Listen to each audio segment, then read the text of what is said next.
Howdy y'all, welcome back. Thank you for being here. Today, we're going to look through some of the oldest photographs of Florence, Italy that I could find. The quality of these photographs will vary wildly depending on the photographer, the time period that they were taken, and the digital prints that I was able to locate through the different museums and online collections. But that being said, a majority of the images today are awesome. Not just because of the sheer magnitude of the architecture depicted, but also because of the iconography, the ornamentation we see on the buildings, the small details, the ancient technology, antiqua tech, the harmony throughout the construction, and the fact that a vast majority of what we see in today's photographs was built well before the 19th century when these images were taken. Per usual, we will address the current narrative history of Florence in this video, seeing which aspects of the timeline stand out the most. But I definitely didn't want to hesitate from also pointing out the strange abnormalities in the architecture as well. As I like to do with most of these deep dives into the oldest photographs, I've tried to translate the original title for each image and provide you with the date when applicable. Florence appears to be a city that was shrouded in as much mystery or belief in the magical or unseen as any other major old world city that we have covered before.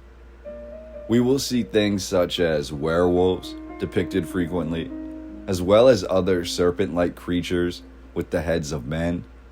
These seemingly odd icons appear frequently throughout the old city of Florence, a testament to the supernatural and superstitious beliefs of our ancestors. Or could these icons actually leave us clues to a much more convoluted and esoteric belief system, which once dominated these cultures within the most major cities? The architecture in Florence is seemingly of the utmost significance. Fascinatingly complicated designs that all the while feel like some of the most harmonious buildings in the old world. The extremely aged buildings which line every inch of the city of Florence only leave us with more questions than we have answers. For the old world saw the repeated repositioning of power and the repurposing of monumental structures, both through renovations, but also through the rewriting of the narrative, leaving the true history of many major cities deeply tied to the very systems that control them today. Yet Florence remains remarkable for the substantial architectural achievements which existed, survived, and were continuing to thrive at the time of these photographs in the 19th century. In particular, one image that stood out to me, we see a rather ancient looking bridge which has houses or masonry that is built directly into the foundations, positioned over the water. This is not an architectural composition we would likely see today, and most likely these were not being built in the 19th century. But in the ancient world, we do have depictions of similar bridges to this existing across many major rivers. However, to see a bridge like this surviving into the 19th century, well preserved and in good condition, still being utilized, really lends credence to the fact that Florence was a city where, for the most part, the intricacies of the old world had been maintained, cherished, and made to withstand the changing of the guard that was occurring after the great revolutions of the mid-19th century. Now here is where we get to the current narrative history of Florence, which I want to dive into just briefly, but right off the bat, we do have some interesting details that are given here. Florence and the plain of land it occupies was once a great lake, meaning Florence was once underwater. Once this great lake receded, we are told most of the landscape was still uninhabitable as it was a deep marshland. These marshlands also gradually receded, but never completely. And the Florence that we see today is mostly due to a large portion of the still existing marshland having been reclaimed in the 1700s. We're told the first settlements near Florence can be dated back to the 10th century BC.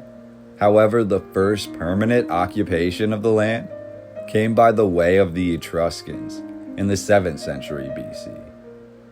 Most scholars today agree that the exact tract of land, or the city of Florence itself, was not officially occupied until Romans founded the city in 59 BC, and they dedicated it to Mars. The name Florence is said to mean flowering, to flower, to flourish. By 200 AD, the Romans had surrounded Florence with massive city walls. And here is where we get to our first true mystery in the current narrative, at least in my eyes. We see many structures in these first photographs that appear to be Roman or Romanesque. However you'd want to classify what that means, I'll leave that up to you. But the current narrative will tell us that a majority of the Roman structures were lost as Florence developed rapidly through the 5th century AD, leaving multiple renovation and rebuilding projects that left the Roman architecture demolished. By 774, the recurring figure Charlemagne had captured Florence, transforming the city into a hub of commerce. The fortunes of Florence were said to be further transformed when Margrave Hugh the Great of Tuscany chose Florence as his official residence, leading to the Golden Age of Florence around the year 1000 AD. During this Golden Age, multiple large-scale building projects were put into place, with the architecture also said to be Roman or Romanesque. Further adding to this overall plausible deniability, at least regarding the origin of the architecture, we're told Florence had a long period of civil conflict through roughly the year 1250, mainly contributed to different factions of the wealthy merchants and those who supported the Holy Roman Crown. Yet the conflict appeared to end abruptly when Florence became the first major European city since roughly the 7th century to mint a gold coin, which was struck in such large quantities that it became somewhat of the gold standard for that time period. This coin was known as the florin. Quickly, Florentine banks began to open throughout the major cities of Europe, with the gold florin quickly replacing the many forms of silver that once were a highly desired trade commodity. The sudden availability of gold again in Europe after almost 500 years, according to the narrative, set off an unprecedented amount of economic growth in Florence, leading to it becoming the leading banking city of Europe, surpassing even Venice. However, the gap between the wealthy and the poor also grew rapidly. By the year 1338, we're told over 17,000 homeless lived in the streets of Florence, begging for coin. That number already seems very large, but even more so when you consider that before the Black Plague reached Florence in 1349, the population was said to be just over 80,000 people. Meaning, at this time, nearly 1 in 4 people in Florence was homeless. More fascinating, we're told of the 80,000 residents, 25,000 of them worked in the city's massive wool industry. So again, this means between the wool workers and the homeless, those two groups accounted for over half the population of Florence around the year 1349. We're told shortly after, the wool workers tried to revolt against the city of Florence, and the city was then taken over, at first behind the scenes, by the Medici family, who began sponsoring and commissioning major projects in the city, including, but not limited to, new architecture, new street renovations, and most of all, the Medici family patronage brought some of the greatest artists of all time to Florence, where they would create some of their greatest works of all time. The artists the Medici sponsored in Florence included Michelangelo, Leonardo da Vinci, and Sandro Botticelli.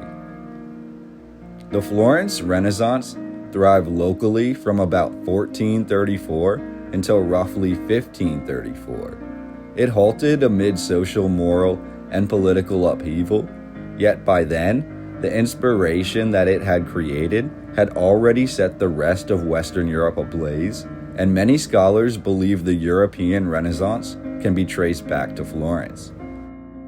Something not often mentioned in the mainstream narrative is that the Medici family of Florence were the bankers to the Pope, which almost certainly guaranteed their prominence amongst the world's elites and led to their rise of power in Florence around the year 1434. From here, the history actually becomes really convoluted, but we will try to get into it. Charles VIII of France invaded Florence in 1494, and Pietro Medici, who was in charge of Florence at the time, signs a treaty that greatly reduces Florence's power. The people of Florence revolt against this decision, and they exile Medici for signing this treaty. This exile paved the way for radical beliefs in Florence, yet Medici rule was also re-established by the year 1512. However, one of those radical thinkers living in Florence during this time, who was then persecuted by the returning Medici family in 1512, was the philosopher Machiavelli. The Florentines then exiled the Medici family again in May of 1527, re-establishing the Republic. What followed this was the Medici family laying siege to Florence to re-establish their power there, which was done through their vassal Alessandro de' Medici, who was believed during his life to be of Moorish descent. Alessandro was the first titled Duke of Florence, a position created for him in 1532. The Medici would also continue to rule in Tuscany as Grand Dukes until 1737. With the extinction of the Medici line in 1737 and the ascension of the Habsburgs, Florence was under the Austrian crown until roughly 1859. And after the revolutions, which impacted much of Europe, Florence was incorporated into the Kingdom of Italy in 1861.